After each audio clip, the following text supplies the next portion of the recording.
ఎవరన్నా రాగానే మా వాడికి చదువు రావట్లా వాళ్ళ ముందు చెప్పకూడదని మరింత బాధపడతారు వీళ్ళు. మాస్టర్ ముందు చెప్పు, గురువు వస్తే చెప్పు, లేకపోతే చెప్పద్దు. మీ వాడు చదువుకో బాగానే ఉన్నాడండి అంతే, ఇంకొద్దు. తర్వాత వెళ్ళాక తలుపేసి మొత్తం గుండు రామకీర్తన పాడి, అది వేరే విషయం. ఇతరుల ముందు ఎప్పుడు పిల్లల్ని అవమానించకూడదు. అక్కడ మనోభావాలు అక్కడ దెబ్బతింటాయి. వాళ్ళు మనం తిట్టినా కొట్టినా పడతారు, కానీ ఇతరుల ముందు ఏమన్నా అంటే మాత్రం అంటెత్తిపోతుంది. ఎవరికైనా అంతేనండి, ఎవరికైనా అంతే. పసిపిల్లలకు కూడా అంతేనండి. ఇంట్లో ఒక పిల్ల ఉందనుకోండి, మీరు ఏమీ దానికి పెట్టకపోయినా ఏమనుకోదు. అమ్మ తినలేదు నాకు పెట్టలేదు అనుకుంటుంది. ఇద్దరు పిల్లలు ఉన్నారనుకోండి, ఒకళ్ళకి పెట్టి ఒకళ్ళకి పెట్టకపోతే మంట ఎత్తిపోతుంది అక్కడ.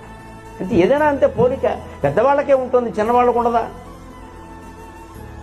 అంచేతను ఇలా పనసకాయలాగా వేరుగా ఉన్నప్పుడు, గుణదోషాలు ఉన్నప్పుడు మనం ఎలా భరించాలి? ఏది బయటికి చెప్పాలో అది చెప్పాలి, ఏది చెప్పకూడదో అది చెప్పకూడదు. కానీ చెప్పకూడదని చెప్పేసి దాన్ని మసిపూసి మారేడుగా చేయొద్దు, దాన్ని సరిచేసే ప్రయత్నం చేయాలి.